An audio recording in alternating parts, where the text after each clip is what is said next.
네, 오늘 말씀은 에베소서 하나님이 거하실 초소가 되기 위하여, 에베소서 하나님이 거하실 초소가 되기 위하여 라고 하는 제목입니다. 미국은 지난 목요일이 추수감사절이었죠. 그래서 지난 금요일부터 라디오에선 캐롤이 계속 흘러나오는 것을 들을 수가 있습니다. 그리고 오늘부터 크리스마스 전날 12월 24일까지 이 한국교회는 또 이 교회들은요, 대강절이라고 하는 이 어드벤트라고 하는 절기로 각 교회들은 예수님의 그 처음에 오신 것을 기념할 것입니다. 그러니까 이번 주부터 시작해서 24일까지 매주 여러분들을 좀 들어서 할 텐데, 대강절이라고 하는 그러한 내용으로 여러분들은 이제 예배에 함께 같이 참여하게 될 것입니다. 이처럼 한 해가 저물어가고 있는 요즘 저는 몇 권의 책을 읽고 있는데요. 그 책들 중에서 삶의 끝에서 비로소 깨닫는 것들이라고 하는 책이 있습니다. 이런 책이 있는데요. 삶의 끝에서 비로소 깨닫는 것들이라고 하는 책. 이 책 속에서 나오는 많은 주제들 중에 한 가지 예화가 눈에 들어와서 마음을 정리하는 시간을 저는 갖고 있습니다. 그 내용이 무엇인가 하면요. 꽤 오래전, 지금으로부터 대략 한 10년 전에 영상으로도 소개된 이야기인데요. 이 브렌다 슈미츠라고 하는 이 미국 여성이에요. 이 여성은 네 아들을 둔, 정말 다복하죠. 네 아들. 여러분, 두 아들만 둬도 엄마들이 많이 힘들다고 하는데, 네 아들을 둔 엄마예요. 근데 암에 걸려가지고 죽음을 앞둔 시점에 남편이 재혼하기를 바라면서 이 남편이 앞으로 만나게 될 새로운 이 애인에게 편지를 남겼습니다. 또한 이 남편에게도 편지를 남겼는데, 그 내용이 뭐냐면 나를 기억해 달라고, 나를 잊지 말아달라고 하는 부탁이 아니라요, 아이들의 새엄마가 될 사람에게 자주 시간을 보내어 달라, 그리고 자주 웃게 해달라는 부탁의 편지였어요. 여러분, 이 사람들이요, 삶의 끝에서 보통 이런 후회를 한다고 해요. 어떤 후회를 할 것 같아요? 여러분, 삶의 끝에서는 보통 어떤 후회를 할 것 같아요? 더 많이 벌 걸, 더 많이 살 걸, 더 많이 일하고 더 열심히 일했으면 좋았을 걸. 이런 후회는 거의 안 한다고 합니다. 많은 분들이요, 더 많이 일을 하지 말 걸, 더 많이 놀 걸, 더 많은 사람들과 더 많은 사랑을 나눌 걸. 이러한 후회와 또 회한을 갖는다고 하는 거예요. 그러면서 많은 사람들은 자신을 기억해 달라고 부탁을 한다고 합니다. 나를 기억해줘, 나를 잊지 말라고 부탁을 한답니다. 그러면서 누군가를 회상하고 또 잘못한 거에 대해서 회한을 하고 그런다고 하는 거예요.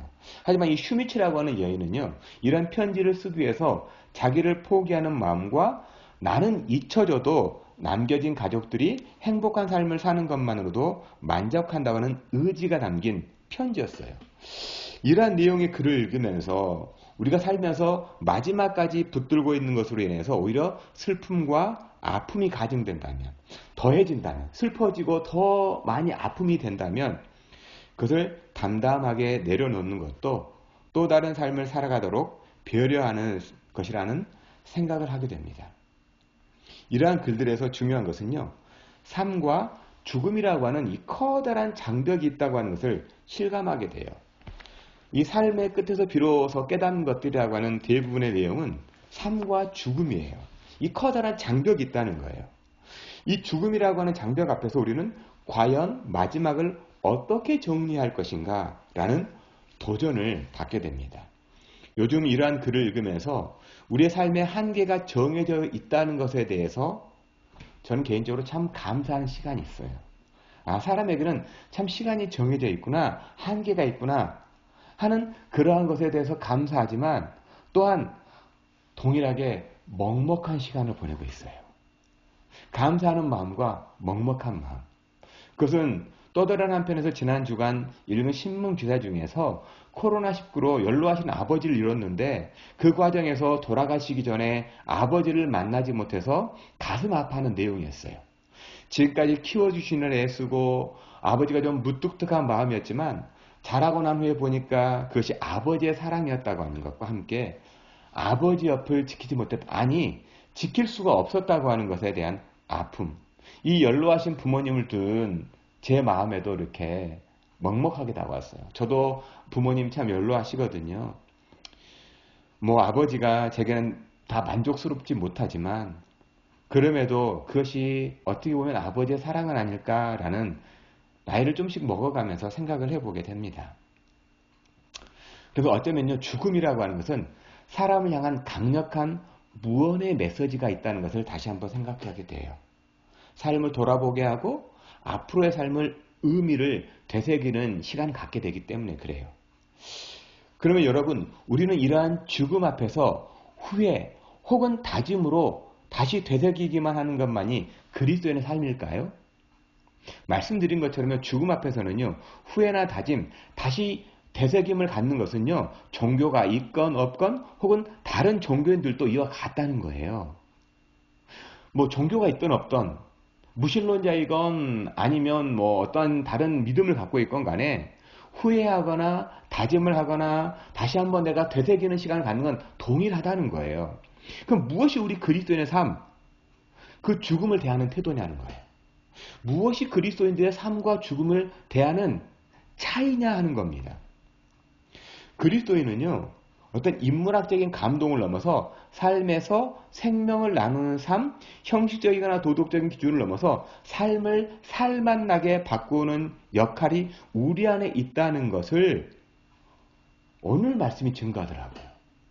저는 이 말씀을 쭉 묵상하면서 그리스도인의 삶은 어떤 후회나 회한, 다시 뭐 죽음을 바라면서 되새기고 그런 걸 넘어서서 삶을 살맛나게 하고 죽음까지도 오히려 하나님 앞에 영광일 뿐 아니라 많은 사람들에게 기쁨이 되게 해주는, 많은 사람들에게 소망을 갖게 해주는 것이 우리 그리스도인의 삶과 죽음이구나 하는 것이 오늘 말씀에 있더라고요. 그래서 오늘 말씀을 묵상하면서 저는 두 구절이 마음에 다가왔어요. 오늘 제가 제목으로 정하려고 했는데요. 이렇게 제목을 정하려고 했어요. 물이라 칭하는 자들, 물이라 칭하는 자들이라고 하는 11절 말씀 있잖아요.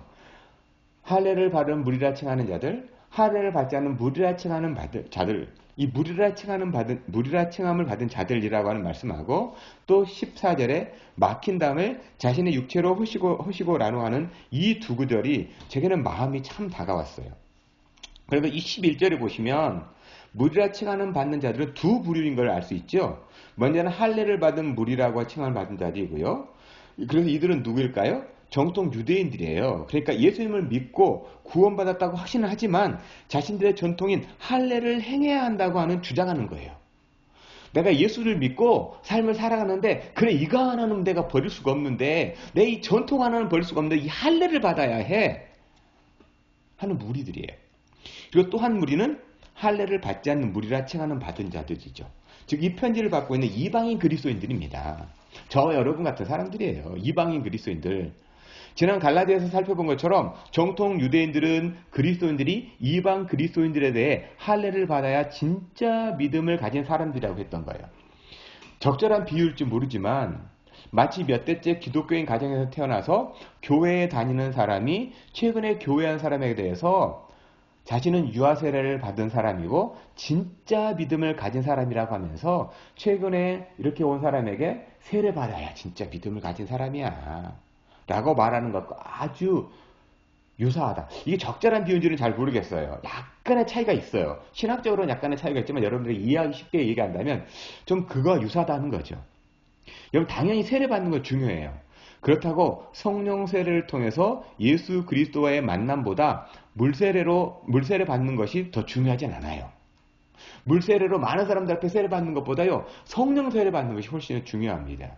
또한 예수님을 간절히 사모하고 만나주기를 바라는 마음보다 유아 세례나 회중 앞에 세례는 더 우선순위에 둘 수가 없어요. 여러분이 예수님 만나기를 사모하는 것이 더 중요하다는 겁니다. 형식적인 신앙도 중요하지만 보다 더 중요한 것은 형식과 함께 그 안에 무엇을 담고 있는가 하는 것. 그 삶이 더 중요하다는 거예요. 이런 의미에서 오늘 본문을 묵상하면서요. 생각나는 이야기가 하나 있었어요. 어떤 이야기냐면 구약성경 역대하 4장의 이야기예요. 이 역대하 4장에는요.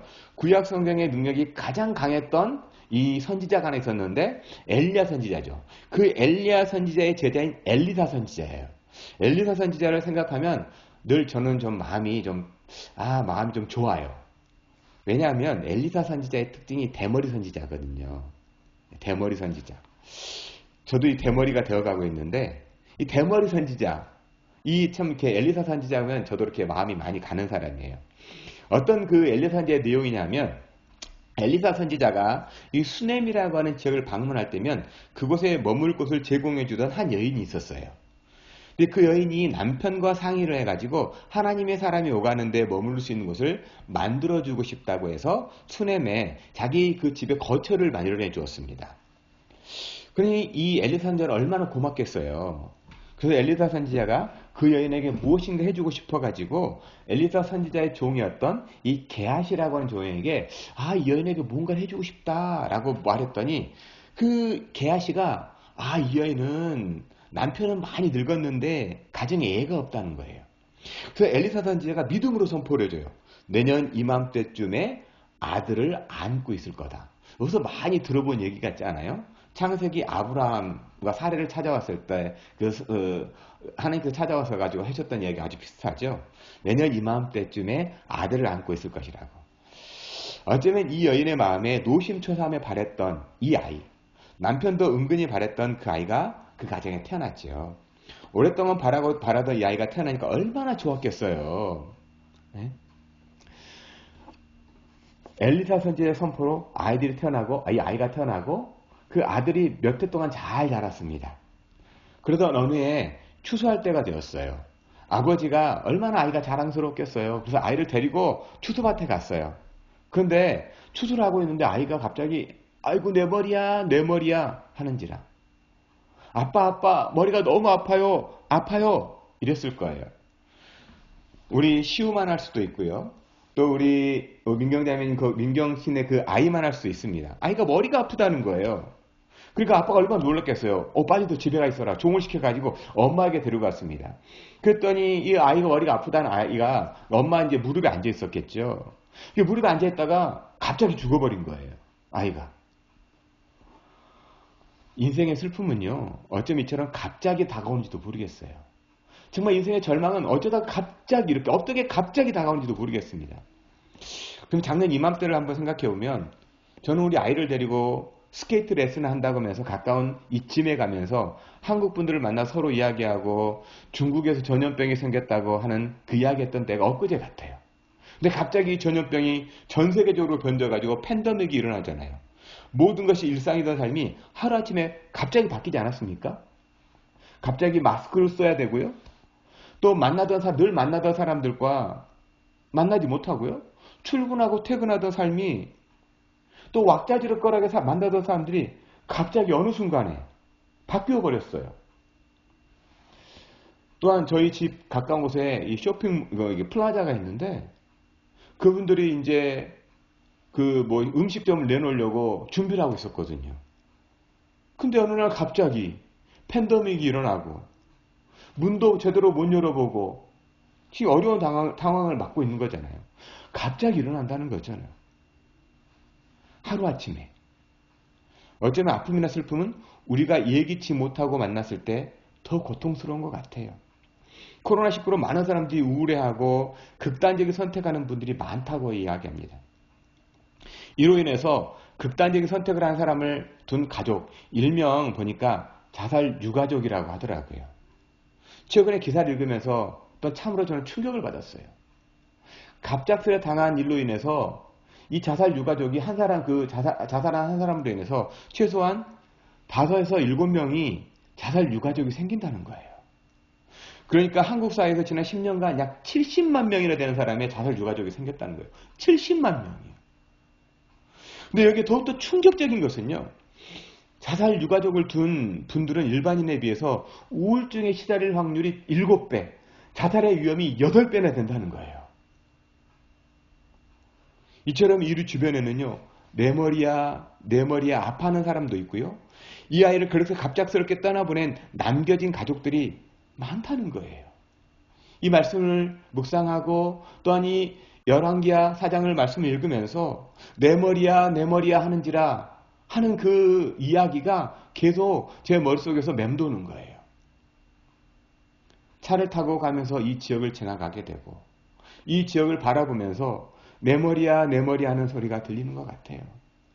그렇게 아파하는 소리도 있고 또한 그 아이를 잃어버려서 그렇게 아파하는 사람들의 그 마음의 통곡이 들리는 것 같기도 하고 갑자기 일을 잡지 못하고 또한 준비했던 일들이 갑자기 막히게 되고 하면서 내 머리야 내 머리 하는 그 아픔들 나 자신에 내면 깊숙이 들려오는 소리일 수도 있고 갑자기 만난 어려움이나 질병으로 우리 곁에서 울고 있는 누군가의 이야기 혹은 남겨진 사람들의 가슴 찢어지는 사연처럼 들리더라는 거예요. 이런 아픔을 지닌 사람들에 대해 과연 우리는 어떻게 만나야 될까? 이 사람들을 어떻게 만나야 될까? 우리는 어떻게 만날 수가 있을까요? 그런 사람들을. 열왕기하 4장에서는 아주 또렷하게 대조되는 두 사람을 만날 수가 있습니다. 먼저는 엘리사의 종 게하시라고 하는 사람이에요. 죽은 아이를 둔 엄마가요 갈멜산까지 찾아왔어요. 이제 아이가 갑자기 죽었잖아요. 이 아이를 뭐 내가 원해서 내가 바래서 얻은 아이가 아니라 엘리사 선지자가 내년 이맘때 아들이 있을 거다라고 얘기해서 하나님의 선물로 받은 아이예요. 그래서 아이에게 찾아가서 엘리사에게 찾아가서 내가 원해서 받았습니까? 내가 정말 달라고 해서 줬습니까? 나 이런 원하는 거 구하지도 않았는데 당신이 줬지 않습니까? 마치 따지면서 엘리사에게 다가가려고 갔습니다. 그렇게 나타난 그 엄마를 보고 엘리사가 이렇게 물어요. 샬롬, 평안하냐고. 그랬더니 나 평안하다고. 당신 남편도 평안하십니까? 평안하다고. 아 그럼 그 아이도 평안하냐고 물어봤더니 그 엄마가 평안하다고 얘기해요. 그런데 그 평안하다고 얘기했는데 갑자기 엘리사의 두 발을 꽉 붙드는 거예요. 붙드니까 갑자기 옆에 있던 게하시가 막 그 여인을 떼어놓으려고 합니다. 막 떼어놓으려고 해요. 깜짝 놀라가지고 엄마를 떼어놓으려고 합니다. 게하시의 눈에는 뭐가 보이냐면요. 외간 여자가 갑자기 남자의 발을 붙들고 늘어지면서 해서는 안 될 일을 하는 것들만 보이는 거예요. 이거 해서는 안 될 일인데? 갑자기 다른 여자가 왜 이 유부녀가 이 선지자 이 사람 다른 남자의 발을 붙들고 늘어지는 거야? 그것만 보이는 거예요. 근데 엘리사의 반응은 어떨까요? 엘리사는 이렇게 반응합니다. 열왕기하 4장 27절 하반절에 오면 하나님의 사람이 이르되 가만두어라. 그 영혼이 괴로워하지만은 여호와께서 내게 숨기고 이르지 아니하셨도다. 이걸 조금 더 읽기 쉽게 번역한 새 번역이 보니까 그대로 두어라. 부인의 마음속에 무언가 쓰라린 괴로움이 있는 것 같구나. 이렇게 절규처럼 보이는 행동에서 엘리사는 그 엄마의 마음에 쓰라림을 본 거예요. 그러니까 게하시의 눈에는 그녀의 행동만이 보이는 것이라면 엘리사의 눈에는 그녀의 마음이 보인 거지요. 왜 이런 극명한 차이를 우리는 알 수가 있을까요? 왜 이렇게 우리는 극명하게 차이라는 것을 볼 수가 있을까요? 막힌 담 안에 갇히는 삶의 태도인가? 아니면 막힌 담 너머를 보는 삶의 태도냐 하는 차이라는 거죠. 여기에 등장하는 게하시와 엘리사가 고통당하는 사람을 대하는 태도를 보면 극명하게 차이가 나는 걸 볼 수가 있습니다. 이처럼 애간장이 높고 가슴이 찢어지는 엄마를 만난 후에 엘리사는 게하시를 먼저 보내요. 엘리사가 게하시를 먼저 보내요. 보내면서 허리를 묶고 엘리사의 지팡이를 쥐어주면서 사람을 만나도 인사하지 말고 혹 누군가 너를 만나서 인사를 하거든 대답도 하지 말고 가서 아이의 얼굴에 지팡이를 갖다가 내려놓으라고 명령을 합니다. 이 명령에 게하시는 아주 충실하게 그대로 따라서 아이의 얼굴에 가서 지팡이를 내려놓습니다. 그런데요, 아무런 반응이 없어요. 그리고 돌아가서 게하시가 엘리사에게 얘기해요. 당신 시키는 대로 다 했어요. 근데 아이가 깨나지 않아요? 아무런 반응이 없네요? 라고 이야기합니다. 게하시는 자신의 할 일을 다 했다고 하는 태도지요. 하라 하시는 대로 나는 다 했습니다. 그러니까 아이가 깨어나지 못한 것은 내 책임이 아니라는 거 아니에요? 충실한 종의 모습이긴 하지만 마음이 텅 빈 충실이라는 거예요. 마음이 텅 비어있는 충성의 모습. 근데 하나님의 사람 엘리사를 보시면요. 자신을 위해 마련해준 그 집에 들어가 보니까 아이가 죽어있지요. 문을 닫고 먼저 엘리사가 하나님 여호와께 기도를 합니다. 이러한 상황에서요, 누구나 다 기도하지 않겠습니까? 중보 기도를 요청하겠죠. 금식 기도하겠죠. 기도합니다. 게하시에게요, 인사도 하지 말고 가라고 하는 거예요. 사람들 만나고 이야기도 하지 말고, 사람들이 인사를 해도 인사받지 말고 가라고 하는 게 뭐겠어요? 가는 동안에 기도하라는 거잖아요. 하나님의 능력을 구하라는 거잖아요. 무언의 부탁인 거예요. 그런데 게하시는 이것을 일로 본 거예요. 일로. 정신? 그 마음의 태도가 아니라 형식과 거칠이라는 거죠. 게하시, 난 책임이 없어. 왜 이런 일을 나한테 시키는 거야? 그러한 마음의 태도로 갔을지 모른다는 거예요. 그런데요, 그 엘리사가 중보 기도하고 난 후에 열왕기하 4장 34절에 오면 이렇게 행동하는 걸 볼 수가 있습니다. 아위에 올라 엎드려 자기 입을 그의 입에, 자기의 눈을 그의 눈에, 자기의 손을 그의 손에 대고 그 몸에 엎드리니 아이의 살이 차차 따뜻하더라. 기도했습니까? 하나님을 향해 최선을 다하는 거예요. 기도하고 끝나는 게 아니라 하나님을 향해 최선을 다하는 거예요. 엘리사가 온 마음을 다해 혼신을 다하는 겁니다. 그랬더니 아이의 살이 차차 따뜻하더라. 엘리사를 보면서요, 애통한 사람을 향한 위로하는 삶의 태도를, 우리가 삶의 태도가 어때야 되는지 깨닫게 됩니다. 애통하는 사람을 보면서 이 삶의 태도는 어때야 되는지를 깨닫게 됩니다. 그런데 말입니다. 여기까지 해서 우리는 할 일을 다 했다고 생각할 수 있지만, 엘리사는 살이 따뜻해 오는 것을 느끼고 끝낸 것이 아니라 방 안에 이리저리 다닌 후에 다시 아이에게 자기의 입을, 자기의 눈을, 자기의 손을 동일하게 엎드립니다. 그랬더니 아이가 7번 재채기 한 후에 눈을 뜬지라 라고 하는 이야기합니다. 한 사람을 돌보는 이러한 태도를 통해서 우리가 어떻게 죽었던 존재에서 살아났는지 십자가를 생각하지 않을 수가 없다는 겁니다. 이런 말씀을 통해서 게하시를 통해 하나님은 일하신 것이 아니라 엘리사를 통해 하나님이 일하시고 계심을 분명하게 말씀하지 않습니까? 말씀드렸던 것처럼 할례 받은 무리들이 하나님의 역사, 죽은 사람이 다시 살아나는 역사가 일어나는 것이 아니라 죽음이라는 담을 허물어 버리신 우리 주님으로 인해 다시 살리는 역사가 일어납니다. 사실요, 할례나 무할례나 하나님의 역사, 죽은 영혼 살리는 역사를 일으켰다라고 2000년 동안 기록의 흔적 없습니다. 할례 받은 사람들이, 무할례자들이 정말 죽은 사람을 살렸다라고 하는 그 기록은 2000년 동안 없어요. 죽음이라는 담을 허물어 버리신 그 예수 그리스도로 인해서 죽은 사람을 살렸다라는 역사의 기록은 있지만 사람이 살리지는 않는다는 거죠. 그러면서 오늘 말씀을 통해서 코로나19로 힘겨운 우리 가정과 이웃의 삶에 과연 어떠한 신앙의 태도를 가져야 되는지 선명하게 그려지지 않습니까?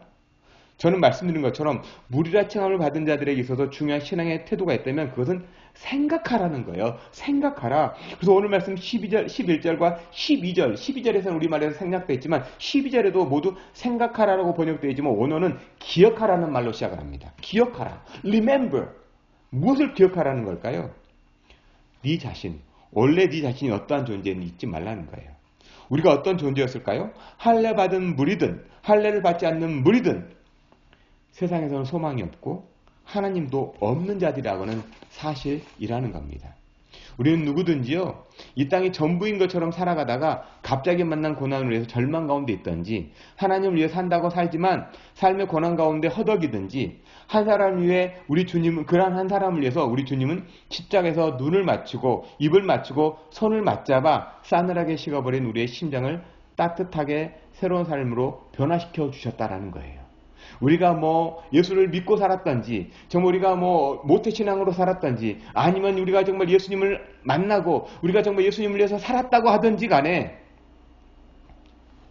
그러다가 갑자기 만난 고통으로 인해서 예수님이 없는 것처럼, 예수님을 모르는 것처럼 살든지 간에, 십자가에서 이미 주님은 우리의 눈을 맞추고 우리의 입을 맞추고 우리의 손을 맞추어서 싸늘하게 식어버린 죽은 우리의 영혼을,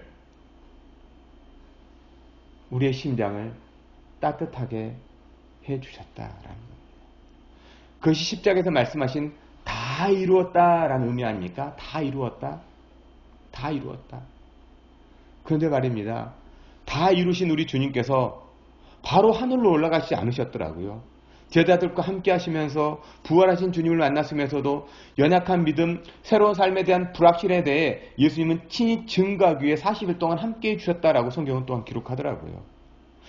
마치 엘리사 선지자가 몸이 따뜻해져 오는 아이에게 다시 눈을 맞추고 입을 맞추고 손을 맞잡아 주신 것처럼 우리 주님은 이 땅에서 모든 것을 다 다시 이루어 주셨다라는 거죠. 이로 인해 하나님과 사람 사이에 죄와 허물이라고 하는 장벽을 온몸으로 무너뜨리고 하나님과 사람이 화목하게 하셨다고 오늘 말씀 16절에 또 십자가로 이 둘을 한 몸으로 하나님과 화목하게 하려 하심이라 원수된 것 십자가로 소멸하시고 이게 증거하지 않습니까? 또 오늘 말씀에서 참으로 은혜가 되는 것은 우리가 되고 눈길이 머무는 말씀이 17절이에요. 또 오셔서 먼 데 있는 너희에게 평안을 전하시고 가까운 데 있는 자들에게 평안을 전하셨으니 형식적인 신앙생활 할례를 받은 무리라 칭하는 받은 자들이나 할례를 받지 못한 무리라 칭함을 받은 자들이나 즉 이방인들이나 동일하게 평안 즉 하나님의 샬롬 하나님의 사람의 사람된 사람의 존재의 의미를 전해주셨다라는 거예요. 왜요? 왜 우리 주님은 삐딱하고 말 안 듣는 것 같은 이 먼 데 있는 사람이나 복음을 위해 열심을 내는 이 가까운 데 있는 사람이나 동일하게 하나님의 평강을 전하셨을까? 왜 전하셨을까요? 우리 같으면 저 사람 믿음이 없어요. 저 사람 믿음이 참 좋아요. 저 사람과는 상종하지 못할 것 같아요. 지적하고 평가할 것 같은데 왜 주님은 사람에게 그 상관없이 먼 데 있거나 가까이 있거나 십자가에 가까이 있거나 십자가에 멀리 있거나 평안을 전하신 걸까요? 18절이요. 이는 그로 말미암아 우리 둘이 한 성령 안에서 아버지께 나아감을 얻게 하려 하심이라. 그 사람이 할례를 받았던 안 받았던 교회 생활을 많이 했던 그렇지 못하던 믿음이 약하던 믿음이 좋던 우리 주님의 마음은요. 하나님 아버지께 나아감을 얻게 하기 위함이라는 거예요. 그러니까 무리 할례를 받은 유대인이든지 무할례 이방인이든지 믿음이 있든지 없든지 하나님 아버지가 필요한 영혼이라는 거예요. 우리는 하나님 아버지가 필요한 사람들이라는 겁니다. 이를 위해서 정성을 다해 삶을 살아내는 그 사랑, 그 사람이 그리스도인 아니겠습니까? 그리스도인이요. 예수를 품은 사람이요. 이 마음을 가지고 사람을 대하는 사람이 그리스도인 아니겠습니까? 저 사람 믿음이 좋으니까 함께 교제할 만하고 저 사람 믿음이 없으니까 조금 복음이 필요해 누군가 복음을 전해주겠지. 그것이 아니고요. 그 사람이 됐든 저 사람이 됐든 그리스도 예수의 사랑이 또한 하나님이 필요한 하나님 아버지가 필요한 사람이라고 다가가는 그 마음 내 머리야 하는지라 하는 그 아픔 있는 사람들에게 우리 온 마음과 정성을 다해서 다가가는 사람이 그리스도는 아니겠습니까?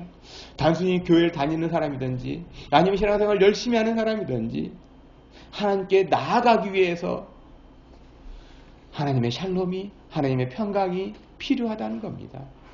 구약에서 예수님의 모형으로 엘리사 선지자의 모습이 그러한 모습이 아닐까요? 게하시를 비난하거나 너는 왜 그렇게 삐딱하냐고 뭐라고 그러는 것이 아니라 죽은 아이를 둔 엄마의 그 애간장이 녹는 심정 죽은 아이를 망연자실을 바라보고 있는 이 아빠의 찢어지는 가슴에 집중하는 것이 하나님 아버지께 나아가는 이유라는 거예요. 엘리사가 게하시에게 뭐라고 하는 거 하나도 없어요. 그런 사람 너 왜 그것도 못해서라고 한마디도 하지 않아요. 이 엘리사가 바라보고 있는 것은 엄마의 그 가슴 아픔이에요. 아버지의 찢어지는 가슴이에요. 하나님 아버지의 그 눈물 흘림이에요. 엘리사는 그것을 바라보고 나갔다는 거죠. 이런 간절하고 애끓는 기도를 통해 아이는 다시 살아나고 그 아이가 속한 가정은 애통과 슬픔이 기쁨과 감사로 변화된 거 아니겠습니까? 이것이 교회의 모습이라고요. 이것이 그리스도의 가정의 모습이라고 에베소서는 이야기하는 거예요. 그러니까 믿음이 약한 사람이든 강한 사람이든 그 사람이 중요한 것이 아니라 그 안에 둘을 하나로 묶는 예수 그리스도가 있는가 하는 것이 더 중요하다는 거예요. 저 사람 왜 그래? 저 사람 왜 그래? 그게 중요한 것이 아니라 그 안에 예수 그리스도가 울고 있다면 우리 주님이 안타까워하고 있다면 그것이 더 중요하다라는 거예요. 그것이 바로 예수 그리스도로 말미암아서 둘이 하나로 묶는 교회됨이라는 거죠. 그것이 에베소서 오늘 말씀 2장 20절에서 22절까지 말씀 아니겠습니까? 우리 에베소서 2장 20절에서 22절 말씀을 한번 같이 읽어보겠습니다. 같이 읽겠습니다. 너희는 사도들과 선지자의 터 위에 세우심을 입은 자라. 그리스도 예수께서 친히 모퉁이 돌이 되셨느니라. 그 안에서 건물마다 서로 연결하여 주 안에서 성전이 되어가고 너희도 성령 안에서 하나님이 거하실 초소가 되기 위하여 그리스도 예수 안에서 함께 지어져 가느니라. 할례를 받았던지 받지 않았던지 그것이 중요한 것이 아니라 우리 주님으로 말미암아 하나님의 가족이 되었다면 너희는 교회라는 겁니다.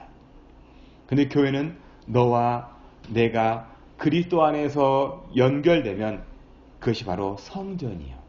하나님께서 임재하시는 곳이 됩니다. 비록 이처럼 저와 여러분이 떨어져 있고 믿음이 약하던 강하던 그것보다 더 중요한 예수가 있다면 우리는 성령 안에서 함께 자라가고 있는 하나님이 거하시는 성전이라는 거예요. 어떤 성전은 건물이 아니에요. 저와 여러분이 성전입니다. 예수 그리스도가 계시고 하나님의 임재가 있기 때문에 여러분은 성전이 되는 겁니다. 지금 비록 작고 볼품은 없을지라도 성령 안에서 서로가 서로의 손을 맞잡아서 여호와 하나님을 바라보기만 한다면 반드시 살아나는 역사, 하나님의 회복의 역사는 이 땅 위에 다시 증거될 것입니다. 이 마음으로 오늘 말씀을 생각하면서 기도하는 시간, 내 눈이, 내 입술이, 내 손이 이 지역을 위해서 좀 겹쳐지는 시간이에요. 내 눈이 이 지역을 바라보고요. 내 입술이 이 지역이 아픈 사람들의 입술에 닿고요. 내 손이 그들의 손을 붙잡아주는 이 엘리사의 마음을 가지고 사람들을 이러한 사람 저 사람이다 평가하거나 이런 사람은 저 사람 어때? 라고 말하기보다 오히려 아파하고 죽은 영혼을 향하여 내 머리야 내 머리야 하는 그 영혼들을 향하여서 하나님만을 바라보는 그런 저와 여러분이 됐으면 좋겠습니다. 그 한 주간도 엘리사처럼 온 몸을 들이고 온 마음을 들여 기도함으로 우리의 가정이, 우리의 교회가, 우리의 이 지역에 온기가 돌기를 전 간절히 바라봐요. 우리 지역이 좀 온기가 돌기를 간절히 바랍니다. 또한 여기에 그치지 않고 우리의 기도가 성령 안에서 서로 묶임으로 한 사람, 두 사람 서로 연합하는 역사가 이루어지기를 저는 간절히 소망합니다. 이를 위해 그루터기처럼 남은 저 여러분이 있지만 말씀으로 힘을 얻고 믿음으로 견디면서 그러면서 그리스도 안에서 성장해가고 성숙해가는 꿈을 꿨으면 좋겠습니다. 저는 오늘 말씀을 준비하면서 새벽에 참 많이 기도하면서 참 이랬으면 좋겠다 하는 꿈들이 있어요. 저 여러분들이 손을 맞잡고 같이 기도하며 이 코로나19가 풀려지고 우리가 교회로 모일 때 마치 숨겨진 사람들이 함께 만나서 예배하는 감격, 마음껏 서로 목청을 높이고 하나님께 감사하며 감격하며 예배하는 그 꿈을 꾸게 됩니다. 비록 몇 가정은 되지 않지만요.